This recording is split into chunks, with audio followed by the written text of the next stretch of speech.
히브리서는 총 몇 장으로 되는지 아십니까? 히브리서는? 네, 맞습니다. 13장으로 되어 있습니다. 보통 히브리서에 있는 이 말씀을 보면 1장부터 4장은 그 예수님을 소개할 때 천사보다 모세보다 크신 하나님을 이야기하고, 그 이후에 10장 18절까지는 어떤 걸 이야기하냐면 모든 제사는 제사장으로부터 이루어지잖아요. 그런데 이 모든 것을 단번에 이루신 분이 바로 대제사장의 완전하신 분이 그 예수 그리스도임을 소개하는 게 4장 이후부터 10장 18절에 그분이 소개가 되어집니다. 보통은 히브리서를 그렇게 해서 크게 두 가지로 나누는데, 그 교리적인 부분에서 예수님이 어떤 분이다라는 것을 이야기하고, 10장 19절부터 마지막 13장까지는 그 예수 그리스도를 믿는 그리스도의 삶에 대해서, 그리스도인들에 대해서 이제 이야기합니다. 곧 다시 말하면 그 예수를 알게 된 그리스도인들은 어떻게 살아라, 어떻게 살 것인가에 대한 어떤 그 답이 이 19절부터 13장까지 계속 되어지죠. 그 첫 이야기가 이제 시작되어진 겁니다. 근데 어떻게 이야기합니까? 서로를 돌아보고 사랑하고 선행하며 모이기를 힘쓰는 그리스도인이 되라고 이야기를 합니다. 근데 여러분, 성경을 읽을 때는 어떤 편지라는 얘기 많이 들어보셨죠? 사도가 이렇게 교회를 향한 편지들, 그 편지를 돌아보면서 아, 이런 뜻이구나 라는 것을 이제 발견하잖아요. 우리는 지금 이렇게 성경을 통해서 하나님을 알고 있지만, 그렇다면 이 보낸 서신, 이 보낸 것들, 그러면 독자들이 있을 거냐, 이것을 읽는 독자들, 그렇죠? 그러면 히브리서의 제1 독자들은 사람이 누구냐면 유대교에서 이제 예수를 만나 개종한 그리스도인들을 향해서 이야기하고 있습니다. 근데 그들의 지금 현재 처해진 상황들이 있을 거 아니에요, 그렇죠? 우리가 지금 각자들이 처해져 있는 상황과 환경이 다르듯이 오늘 히브리서의 그 편지를 받는 그 독자들의 어떤 처한 상황들이 있을 거 아니에요. 그게 어디에 기록되어 있냐면 10장 32절에서 34절입니다. 32절에서 34절. 전날에 너희가 빛을 받은 후에 고난의 큰 싸움을 견디어낸 것을 생각하라. 혹은 비방과 환난으로서 사람에게 구경거리가 되고, 혹은 이런 형편에 있는 자들과 사귀는 자가 되었으니, 너희가 갇힌 자를 동정하고 너희 소유를 빼앗기는 것도 기쁘게 당한 것은 더 낫고 영구한 소유가 있는 줄 알미라. 어떠한 상이냐면 크게 두 가지로 이야기할 수 있는 게 뭐냐면, 첫 번째는 로마 제국으로부터 박해와 핍박을 받고 있는 상황이었습니다. 그러니까 힘든 상황이죠. 목숨이, 그러니까 생사가 달린 그런 상황. 그러니까 모이기에 힘쓸 수 없는 상황인데 그때 모이라라고 이야기하는 거죠. 그러니까 내가 모이면 죽을 수 있는 그 로마로부터 고통과 박해가 있는 상황이었고, 두 번째는 개종을 하여 그리스도를 믿는 그들이 그런 박해를 받으니까 그 아예 개종하지 않는 유대인들 입장에서 어떻습니까? 너가 박해받는 이유, 네가 고난받는 이유는 그 개종에서 그래. 너가 어려움을 겪는 이유가 다른 게 아니라 개종해서 그래. 그래서 그들을 해유하죠. 다시 돌아오라고. 이런 상황에 있습니다. 근데 그런 상황 속에서 우리에게 말하는 건 서로 돌아보고 사랑하고 선행에 힘쓰며 모이기를 힘쓰라라고 이야기합니다. 그러면 이 말씀을 그대로 우리에게 적용해 봅시다. 여러분, 어렵고 힘든 상황 속에서, 지금 여러분이 힘들고 어려운 상황 속에서 오늘 이 말씀처럼 서로를 돌아보아 사랑할 수 있습니까? 어렵고 힘든 상황 속에서, 내가 진짜 너무 힘들고 어렵고 박해받고 이런 상황 속에서. 두 번째는 모일 수 있습니까? 여러분, 우리가 모이는 것이 이제 요즘은 되게 조심스러워졌죠. 코로나를 겪으면서 모였을 때 우리는 전염병이라는 것을 경험해보고 몸이 아픈 것에 대한 두려움도 생겨났습니다. 요즘은 또 어떻습니까? 무언가 인구가 밀집되어 있는 대도시나 또 핫한 장소에는 살인 예고가 있어서 말로 할 수 없는 묻지마 살인들이 일어나는 걸 경험했기 때문에 우리가 선뜻 그런 자리에 가는 것이 두렵기도 합니다. 그렇죠?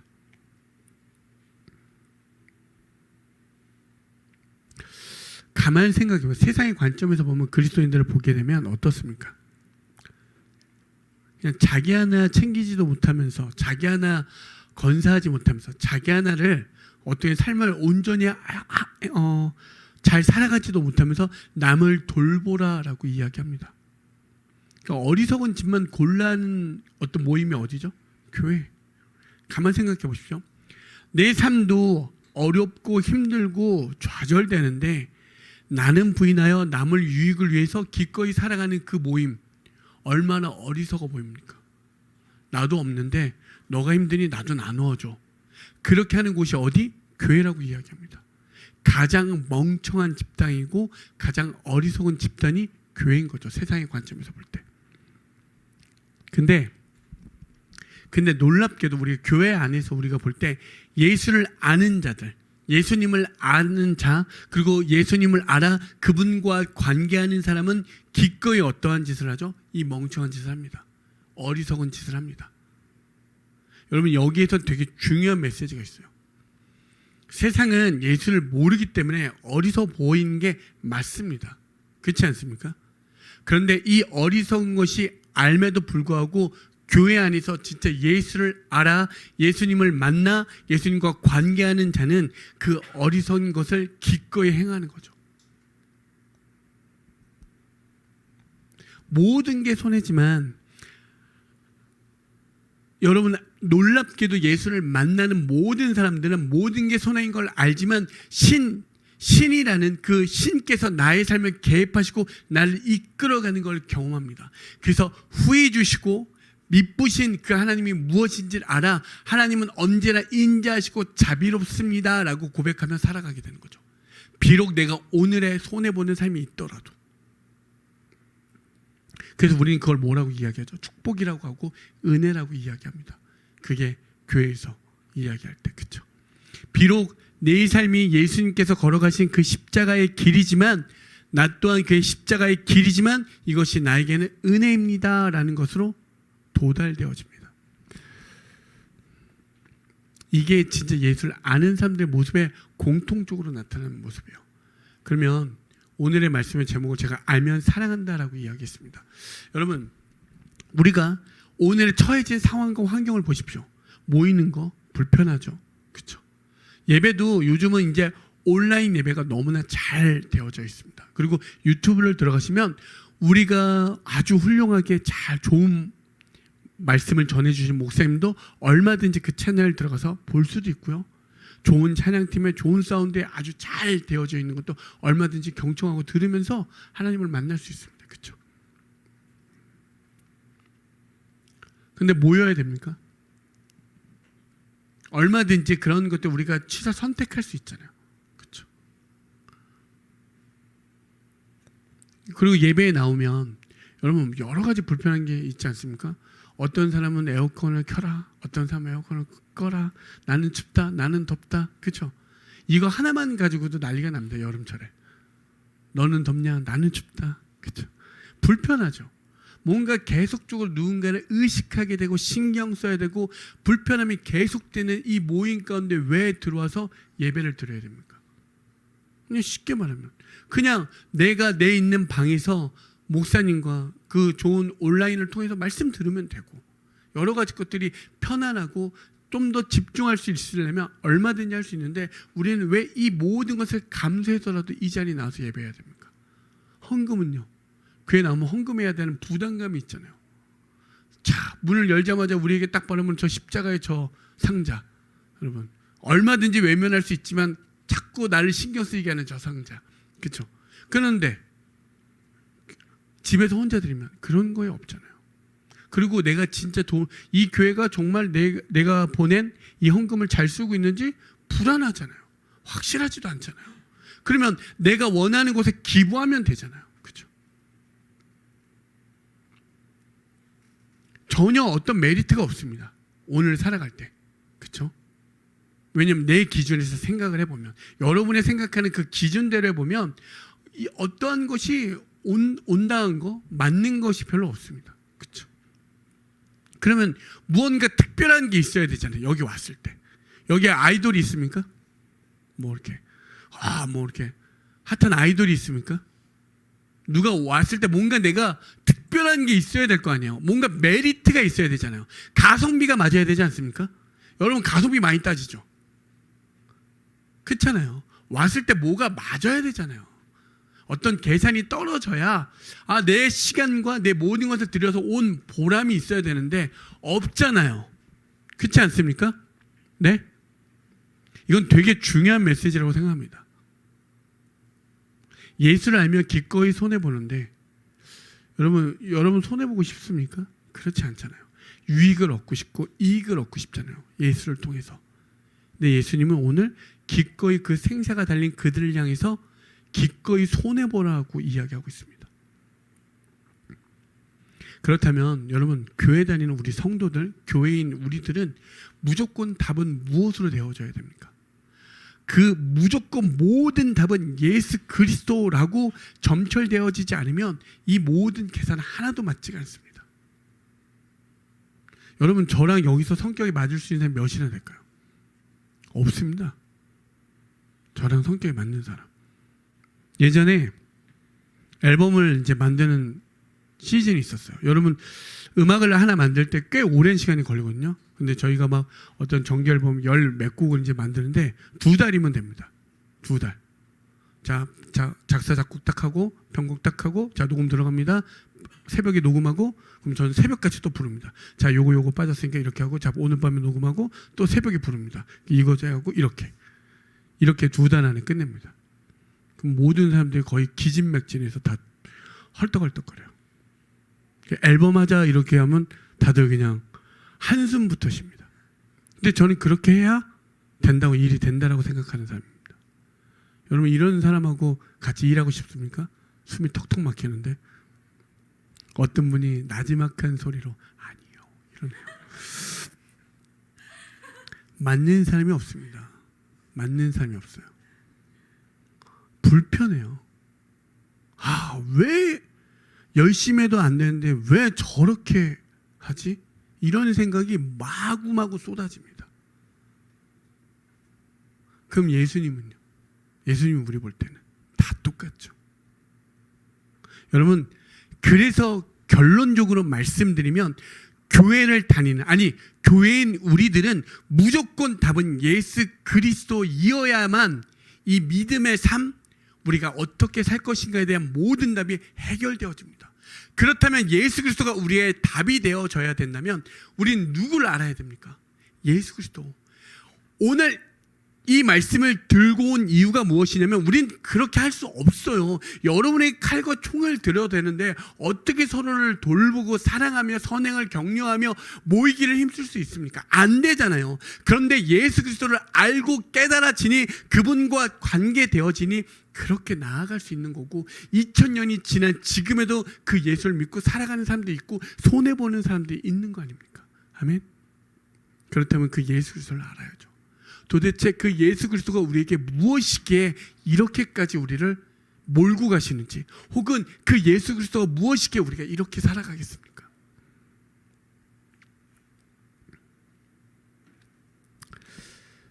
(19절부터 22절) 제가 한번 읽어드릴게요. 그러므로 형제들아 우리가 예수의 피를 힘입어 성소에 들어갈 담력을 얻었나니 그 길은 우리를 위하여 휘장 가운데를 열어놓으신 새로운 살 길이요 휘장은 곧 그의 육체니라. 또 하나님 짓 다스리는 그 제사장이 계시며 우리가 마음의 뿌림을 받아 악한 양심으로부터 벗어나고 몸은 맑은 물로 씻음을 받았으니 참 마음과 온전한 믿음으로 하나님께 나아가자.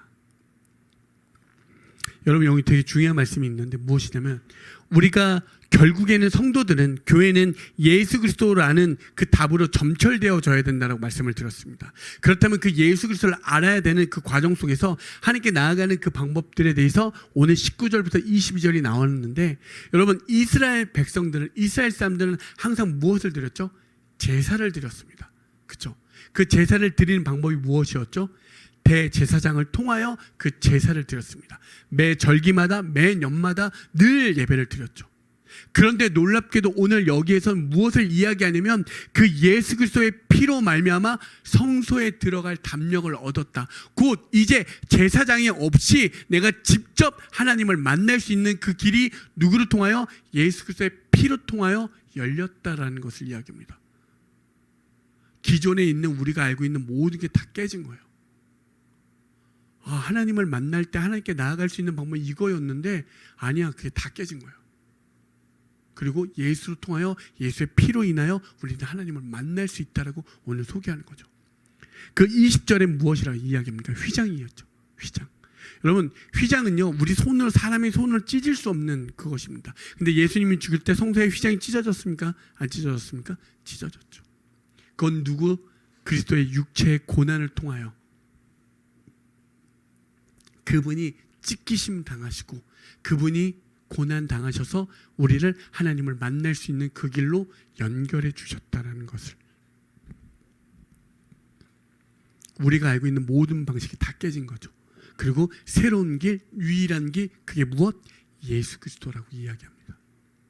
예수 그리스도가 그분을 알았더니 그분은 날 위하여 죽으시고 육체의 고난을 당하셔서 내가 하나님을 만날 수 있는 그 길, 하나님을 만난다는 건 우리가 죽음에서 생명으로 옮겨지는 그 사건, 그것을 이야기하죠. 아멘 아닙니까? 왜 이 죽음에 대해서, 그리스도의 피, 곧 피 흘리심은 죽음을 뜻하는 거잖아요. 그리스도의 죽음, 그렇죠? 그분이 죽으심으로 우리는 산 역사를 경험한 거잖아요. 그렇다면 이 죽음에 대해서 뭐라고 이야기하냐면 누가복음 9장 32절에 영광 중에 나타나사 장차 예수께서 예루살렘에서 별세하실 것을 말할세. 별세가 뭐죠? 죽음이죠. 근데 이 원문 언어를 찾아보면 뭐라고 되어 있는 줄 아십니까? 엑소더스. 그게 뭐죠? 출애굽. 이스라엘 백성에게 출애굽 사건은 무엇을 이야기합니까? 죽음에서 생명으로 옮겨진 사건, 죽음에서 건져진 사건. 그래서 유월절을 지키잖아요. 어린 양의 피. 그 어린 양의 피, 누구? 예수 그리스도를 예표하는 거잖아요.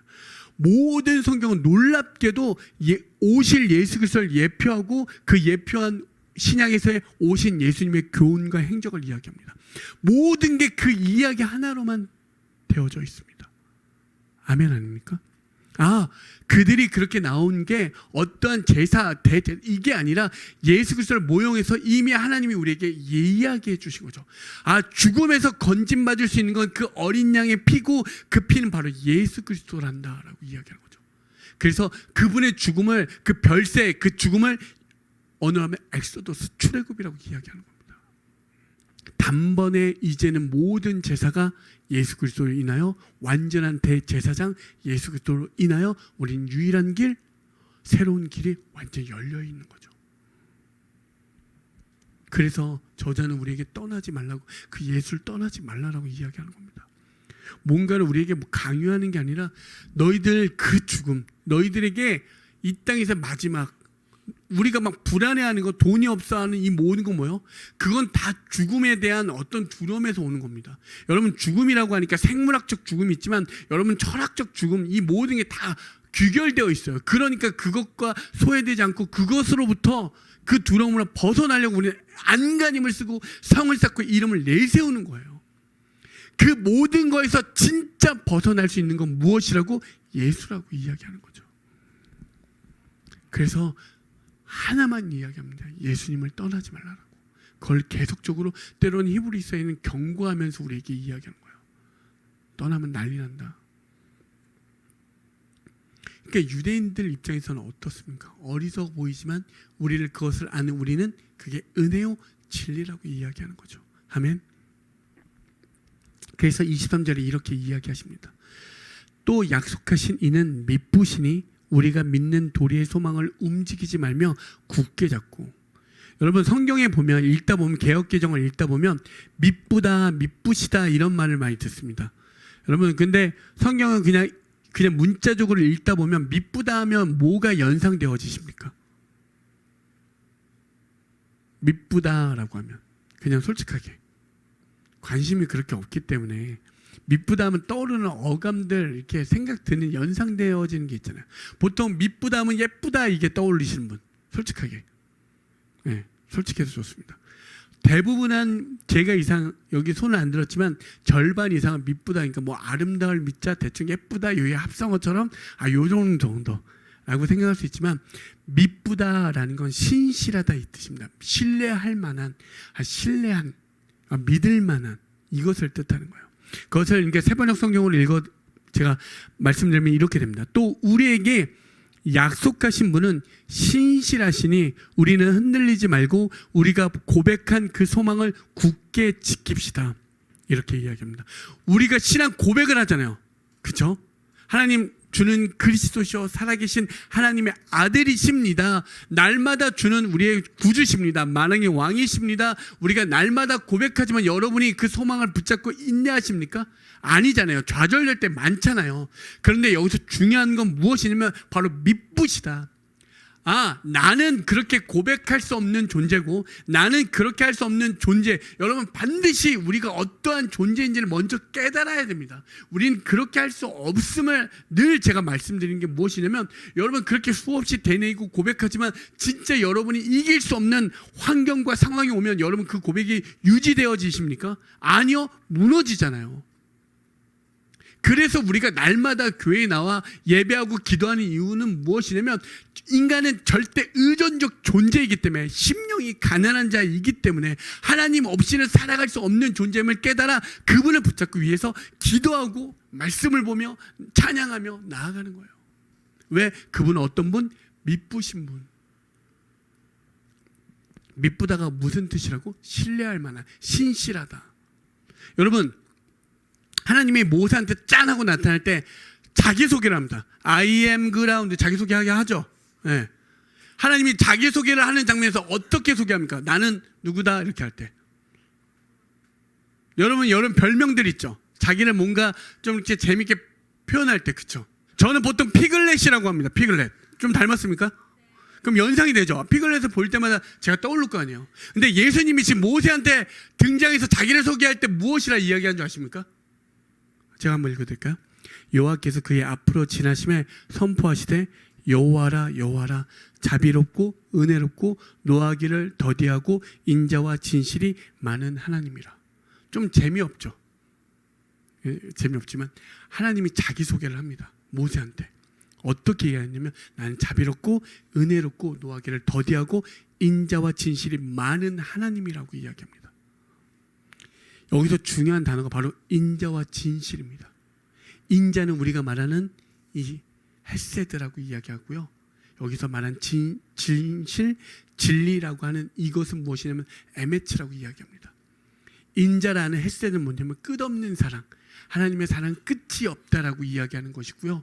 그 진실, 진리는 무엇이냐면 오늘 말한 이 미쁘다와 동의어처럼 신실하다, 변함이 없다, 끝까지 우리를 사랑하신다라는 뜻입니다. 모세에게 내가 나의 백성들을 끝까지 지키고 사랑하고 살피며 그 자리로 인도한다라고 이야기하는 거예요. 우리 하나님이. 나는 그렇게 수없이 되뇌이고 고백하지만 나는 무너지지만 우리 하나님은 미쁘시고 신뢰할 만한 분이니까 그분은 변함이 없는 분이니까 우리를 끝까지 지키시고 인도하시는 분이니까 그분이 내 안에 있을 때 그 소망을 가지고 우리는 인내하게 되어지는 거죠. 아멘. 그렇게 이야기합니다. 디모데전서 1장 15절에서 16절을 보시면 똑같은 말이 나옵니다. 미쁘다 모든 사람이 받을 만한 이 말이요. 지금 사도 바울이 이야기하는 거예요. 그리스도 예수께서 죄인을 구원하시려고 세상에 임하셨다 하였도다. 죄인 중에 내가 개순이라. 내가 여러분 알겠지만 사도 바울은 유대교에서 대단한 뛰어난 인물이었어요. 흠이 없는 사람이었습니다. 그런데 그 예수를 만나니까 내가 정말 죄인이라고 이야기하는 거야. 나는 정말 죄인 중에 죄인입니다. 그런데 미쁘다. 근데 그 하나님은 정말 우리를 끝까지 변함없이 지키는 분이더라. 이러한 죄인들을 구원하시려고 이 땅에 오신 분이다라고 이야기하는 거예요. 16절에 그러나 내가 이 국류를 입은 까닭은 하나님의 은혜를 입은 까닭은 예수 그리스도께서 내게 먼저 일체 오래 참으심을 보이사 후에 주를 믿어 영생 없는 자들에게 본이 되게 하려 하심이라. 아멘. 우리에게 은혜를 베푸신 이유가 있대요. 죄인된 우리가 하나님의 은혜를 받은 이유, 국류를 받은 이유는 앞으로 예수를 믿어 영생을 얻게 하는 그들에게 본이 되어지게 하기 위해서. 여러분의 상태가 죄인 중에 죄인이고 다 다 별것 아닌 존재지만 예수로 인해 하나님의 자녀가 되었을 때 그 이유는 무엇이냐면 앞으로 그 예수를 믿는 사람들에게 본이 되어지게 하려고. 그들도 널 보니 도대체 그 예수란 존재가 무엇이야? 그래 물어보자. 사도행전에 물어보잖아요. 세상 사람들이 형제 어찌할꼬 묻게 되어지잖아요. 찾아오게 되는 거예요. 여러분은 궁금 유발자, 예수 유발자들 이렇게 생각합니다. 와, 널 보니 도대체 예수가 누군데? 자꾸 예수만 떠오르는 거예요. 피글렛 보면 누가 떠올라? 모셈 떠오르는 것처럼 우리가 보면 누가 떠올라? 예수 그리스도만 떠오르는 거예요. 우린 예수 유발자들이에요. 그걸 위해서 예수님께서 우리에게 긍휼을 베푸셨다라고 이야기하고 있습니다. 아멘. 여러분 지금 상황과 환경에 맞춰보면 다 이해가 되잖아요. 죽을 것 같은 상황인데, 말로 할 수 없는 상황인데, 그렇잖아요. 내가 모이기를 힘쓴다는 건, 그들이 모인다는 건 무엇을 뜻하는 겁니까? 예배하는 거잖아요. 근데 예배하면 죽으니까. 그리고 이렇게 예배할 때마다 고난당하면 그래서 고난당한다고 하니까 이해가 되어지잖아요. 그렇게 항변하고 또 항변하는 우리를 향해서 하나님은 놀랍게도 다른 걸 이야기하지 않습니다. 하나님은요, 이상하리만큼, 그리고 어떠한 것이 없을 만큼 이것만 있은 것처럼만 이야기합니다. 이것만이 맞다라고. 그게 무엇입니까? 구원. 그냥 너희들의 구원밖에 관심이 없는 걸 이야기하고 있어요. 다른 걸 이야기하잖아요. 미쁘다, 신뢰하다, 후히 주신다, 이 모든 것을 보면 너가 구원받는 것밖에 난 관심이 없어. 다른 거에 너의 삶에 어떠한 그게 아니라 이게 너무 중요하니까 다른 걸 이야기할 수가 없는 거예요. 이해되십니까? 그 예수님께서 오셔서 계속적으로 한결같이 이야기하는 거, 죽음에서 생명, 여러분에게 죽음이 별거 아니죠. 아유, 죽으면 그만이지, 이런 말 하신 분도 있죠. 정말 죄송하지만 예수를 알면 그런 말이 쉽게 나올 수가 없습니다. 죽으면 끝이 아니기 때문에.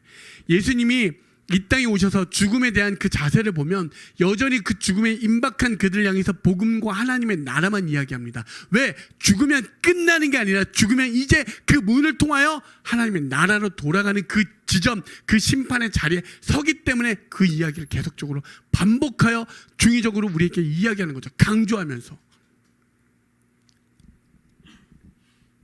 그래서 오로지 관심이 구원에 밖에 없습니다. 그러니까 하나님이 내가 하는 일은 이것밖에 없어라고 이야기하는 것처럼 이야기하죠. 그래서 이 파멸된 세상 속에서 하나님의 열심, 그 열심은 너의 구원. 이게 그분의 사랑입니다. 그분이 그런 우리, 여전히 그 파멸된 세상에서 성을 쌓고 싶어하고 이름을 내세우고 싶은 우리를 향해서 그게 아니란다. 제발 그 죽음에서 건져 나와 우리 생명으로 들어가자라고 끝까지 우리에게 이야기하는 거죠. 그래서 그 모습이 어땠습니까? 그 사랑이 바로 십자가였죠. 자기를 찢기고 육체의 고난을 당하고 그 십자가에 달려 피 흘리심으로 말미암아 우리를 구원해 주신 거 먼저. 아멘. 여러분, 그 예수님을 알게 되니 어떻습니까? 우리가 모일 수 없고 힘들고 할 수 없는 상황 속에서 결국은 예수가 답이어야 되는데 그 예수를 조금이라도 알게 되어지면 여러분 우리의 모습이 어떻게 되겠습니까? 그래서 그런 핍박이 있을 때도 그들은 그 지하 동굴에서 1m도 채 안 되는 곳에서 생활하며 끝까지 예수님을 부인하지 않고 예배하며 살았잖아요. 우리 믿음의 선진들은 무슨 유익이 있다고 그들에게. 여러분 땅속에서 살아보십시오. 도무지 이해되어지지 않잖아요. 여전히 내 상황과 환경을 주장하고 싶습니까? 예수님 날 위해 피 흘려 죽으셨고 자기의 몸을 찢으셔서 우리의 영혼을 먹이시고 살리셨습니다. 그래서 우리가 빵을 찢는 이 모형들이 다 무엇입니까? 그리스도의 육체를 기념하고 그 고난에 동참하기 위한 거잖아요. 그런데 놀랍게도 그 사랑을 알게 된 자들, 하나님의 사랑을 알게 된 그 미쁘신 하나님을 경험한 사람들의 고백은 무엇입니까? 아, 그들의 본이 되기 위한 거구나. 그들을 예수님이 날 사랑해듯이 나 또한 그들을 사랑하라고 말씀해주고 있구나. 하나님의 뜻이 발견되어지는 걸 보게 됩니다. 여러분, 놀랍게도요, 예수님은 우리에게 그 구원의 문제에서 우리를 건져주셨으면 우리는 깨달았다면, 그 깨닫는 자는 어디에 있냐면 이 땅의 시선이 아니라 하늘의 시선을 봐 하나님의 뜻을 알게 되어지잖아요. 그 오늘의 그 사도 바울도 그 15절 16절에 이야기한 것처럼, 아, 그들의 본이 되기 위함이구나. 오늘에 있는 본문의 말씀처럼, 아, 그럼에도 불구하고 모이는 거구나. 그리고 서로 살피는 거고 사랑과 선행을 격려하는 거구나. 24절 2절을 마지막 끝으로 읽어드릴게요. 서로 돌아보아 사랑과 선행을 격려하며 모이기를 패하는 어떤 사람들 습관과 같이 하지 말고 오직 권하여 그날이 가까움을 볼수록 더욱 그리하자. 여러분, 고난과 박해와 말할 수 없는 회유가 있어도 그 하나님이 어떠한 분인지 알아. 그 하나님의 뜻이 어떠함을 알아. 그 온전히 그 뜻을 이루신 분이 예수 그리스도임을 알게 되어지니 이제 나도 그 자리로 들어가는 거죠. 그리고 그 소망을 붙잡고 살아가는 거죠. 때론 이 시간에 고난과 핍박과 아픔이 있지만 이것은 잠시 잠깐이요, 영원한 하나님의 그 예수 그리스도라는 문을 통하여 우리는 그 나라로 들어가기 때문에. 아멘. 어떤 우리의 모든 가치관이 무너지는 거잖아. 아, 죽으면 끝나, 늙으면 죽어, 뭐 이러한 개념이 완전히 박살나는 거잖아요.